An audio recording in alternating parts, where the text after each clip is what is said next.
February 9th, 1942. The luxury ocean liner SS Normandy sits docked at Pier 88 in New York Harbor.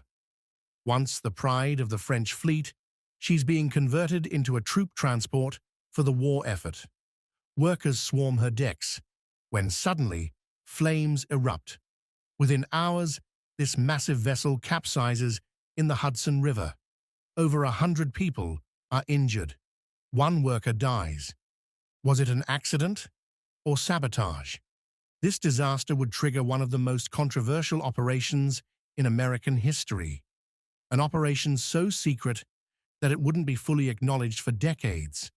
An operation that would unite two forces that should never have worked together. The United States Navy and the Italian-American Mafia. This is the story of Operation Underworld. To understand how America ended up making a deal with organized crime, we need to understand the fear gripping the nation in early 1942. The attack on Pearl Harbor had shattered America's sense of security. Just 2 months had passed since that December morning. Now German U-boats prowled the Atlantic coast, sinking merchant vessels with terrifying regularity. In the first 6 months of 1942 alone, over 400 ships were destroyed along the eastern seaboard. Residents of coastal towns watched ships burn on the horizon. Bodies and debris washed ashore. But the threat wasn't just offshore. Intelligence reports suggested Nazi saboteurs had infiltrated American ports. The fear was that German agents could be anywhere, posing as dock workers, passing information about ship movements, or planting explosives. The waterfront was a world unto itself, a closed society with its own rules and power structures. Union bosses controlled who worked and who didn't. Dock workers kept their mouths shut and kept their loyalty to the Union. These were tight-knit communities, often Italian or Irish immigrant families who had worked the docks for generations. Outsiders weren't welcome. Questions weren't answered. For naval intelligence, penetrating this world seemed impossible. And then came the Normandy fire. Whether it was truly sabotage or a tragic accident caused by a welder's torch, the symbolism was devastating. The Normandy had been the largest and most luxurious ocean liner in the world. Now she lay on her side in the Hudson, a humiliating symbol of American vulnerability. If saboteurs could destroy a massive ship in broad daylight in the heart of New York, what else could they do? The Navy needed help, and they needed it from people who controlled the waterfront. Enter Lieutenant Commander Charles Radcliffe Haffenden. As head of the 3rd Naval District's Intelligence Section, Haffenden faced an impossible task: secure hundreds of miles of waterfront with limited resources and no access to the insular world of longshoremen and Union members. Haffenden came up with a radical idea. If the Navy couldn't penetrate the waterfront legitimately, perhaps they could do it through the one organization that already controlled it: the mob. His contact was a man named Joseph Lanza, known on the docks as Sox Lanza. Lanza controlled the Fulton Fish Market and had connections throughout the waterfront unions. The initial meetings were delicate.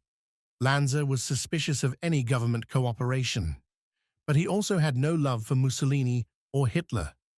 Still, Lanza made it clear: if the Navy wanted real cooperation, if they wanted every union boss and dock worker to fall in line, they needed to talk to someone with more power. They needed Charles Lucky Luciano. This presented a problem. Luciano was serving a 30 to 50-year sentence in Dannemora Prison in upstate New York, nicknamed Siberia by inmates due to its harsh conditions. He'd been convicted of compulsory prostitution in 1936, and the prosecutor who put him away, Thomas Dewey, had made sure Luciano was sent to one of the toughest prisons in America. But Luciano was still the most powerful organized crime figure in the country. Born Salvatore Lucania in Sicily, he'd risen through the ranks with a combination of intelligence, ruthlessness, and business acumen. He'd modernized the mob, creating the commission that brought together the five families of New York. Even from behind bars, his word was law on the waterfront. Every major decision went through him. If anyone could guarantee cooperation, it was him. The question was, would the government really make a deal with one of America's most notorious criminals? The answer was yes. Through intermediaries, including Luciano's lawyer Moses Polikoff and mob associate Meyer Lansky, a deal was structured. The negotiations were careful and indirect. The Navy couldn't be seen directly bargaining with a convicted criminal. Luciano would use his influence to ensure cooperation along the docks. In exchange, he would be transferred to a more comfortable prison, Great Meadow in Comstock, closer to New York City. And there were hints of possible clemency after the war ended. What exactly did this cooperation entail? First, dock workers were instructed to watch for suspicious activity and report anything unusual. The tight-lipped culture of the waterfront began to open up, at least when it came to potential sabotage. Workers who spotted someone asking too many questions about ship schedules would report it up the chain to naval intelligence. Second, Union bosses ensured that known troublemakers or suspected German sympathizers were kept away from sensitive cargo and military operations. Anyone with questionable loyalty found themselves unable to find employment on the docks. Third, the mob's extensive network provided intelligence. These were men who knew every back alley, every warehouse, every speakeasy along the coast. Information flowed from the streets to mob bosses to naval intelligence. Fourth, labor peace was maintained. Strikes could cripple the war effort. With mob cooperation, wildcat strikes were prevented, and disputes were settled quickly and quietly. The operation expanded beyond New York. Similar arrangements were made in Philadelphia, Boston, and Baltimore. The mob's cooperation extended to protecting military shipments and ensuring that war production continued without interruption. It was unprecedented, and it was effective. But Operation Underworld didn't end with port security. As the Allies prepared to invade Sicily in 1943, naval intelligence saw another opportunity to use Luciano's connections. Sicily was Mafia territory, and Luciano still had extensive contacts on the island. The idea was that the Mafia could provide intelligence about German and Italian military positions, identify sympathetic locals who could assist the invasion, and help secure cooperation from Sicilian civilians. Luciano was transferred to Great Meadow Prison, where he received a stream of visitors. Naval intelligence officers met with him regularly through his lawyer. Maps of Sicily were studied, names were provided. Letters of introduction were written in careful code. Luciano provided contact information for mafia leaders in Sicily, men who had been suppressed under Mussolini but who still wielded influence. These men had scores to settle with the fascist regime. Whether these connections significantly helped the invasion remains debated by historians. Some argue the Mafia provided valuable intelligence and convinced local officials not to resist. Others suggest their contribution was minimal and that the invasion would have succeeded regardless. What's undeniable is that the Mafia emerged from the war with increased power in Sicily. As the Allied military government took control, many of the men recommended for positions as mayors and officials were mafiosi. They filled the vacuum left by the collapse of Mussolini's government. Some historians argue this was an unintended consequence. Others believe it was exactly what Luciano and his associates wanted all along, to restore the Mafia's power in their homeland.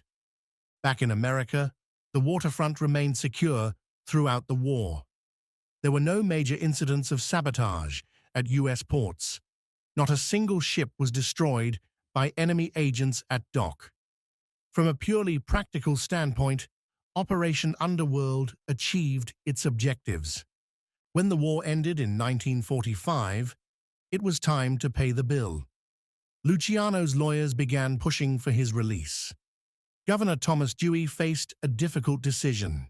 He was the same prosecutor who had sent Luciano to prison. Now, he was being asked to grant clemency to the man he'd sworn to keep behind bars. In January 1946, Dewey made his decision. Luciano would be granted executive clemency on the condition that he be deported to Italy immediately and never return to the United States. Dewey's decision was controversial. Critics accused him of being soft on crime. Newspaper editorials demanded explanations. Dewey defended his decision by stating that Luciano's cooperation during the war had been valuable, though he provided few details. Luciano was released on February 10, 1946, and immediately placed on a ship bound for Italy. Hundreds of supporters came to see him off. He would never set foot in America again, though he continued to exert influence over organized crime until his death of a heart attack in 1962. For decades, Operation Underworld remained shrouded in mystery. The Navy denied its existence. The FBI, under J. Edgar Hoover, dismissed the whole story as a fabrication. Hoover, who had long downplayed the existence of organized crime, refused to acknowledge that the government had worked with the mob. It wasn't until the 1970s and 80s, when documents were declassified and participants began speaking publicly, that the full scope of the operation became clear. Naval intelligence files confirmed the meetings. Interviews with former mobsters and naval officers revealed the extent of the cooperation. The debate continues today. Did the Navy's arrangement with the Mafia actually prevent sabotage, or would the ports have been secure anyway? Some historians argue that the threat was overblown. Others point to German spy rings as evidence that the threat was real. Did the deal legitimize organized crime and give mobsters a patriotic cover? There's evidence that some mob members used their wartime cooperation to deflect criticism and present themselves as loyal Americans. Did it help establish the Mafia's post-war power in Sicily, contributing to decades of violence? The Sicilian Mafia certainly grew stronger after the war, and some of that power can be traced directly to positions granted by the Allied military government. Operation Underworld remains one of the most ethically complex episodes of World War II. It's a story about pragmatism over principle, about how desperate circumstances can lead to uncomfortable alliances. The American government made a calculated decision: partner with criminals to protect the nation during its most vulnerable moment. They chose security over morality, effectiveness over ethics. Was it the right decision? That depends on your perspective. The ports were secured. No major sabotage occurred. The war effort continued unimpeded. But the cost was giving legitimacy to organized crime and potentially strengthening its long-term power. World War II created strange alliances across the globe. The United States allied with the Soviet Union despite ideological opposition. Britain allied with anyone who would fight the Nazis. But few were stranger than the one between the U.S. Navy and Lucky Luciano. A government agency tasked with defending the nation partnered with a criminal organization built on extortion and violence. Navy officers sat down with mobsters and negotiated terms. In war, as in life, the enemy of my enemy sometimes becomes my friend, even if that friend is a mobster. Operation Underworld proved that when national security is at stake, even the most unlikely partnerships can be forged. The legacy of Operation Underworld is complicated. It's a reminder that history is rarely black and white. It's a story about compromise and consequence, about the difficult choices made in desperate times. Today, Operation Underworld stands as a cautionary tale about the dangers of expedient alliances and the long-term costs of short-term solutions. But it's also a fascinating glimpse into a moment when America's underworld and its military worked together toward a common goal. The truth lies somewhere in the murky waters between patriotism and criminality. Operation Underworld remains one of World War II's most controversial chapters, a secret alliance that helped win the war but left questions that may never be fully answered.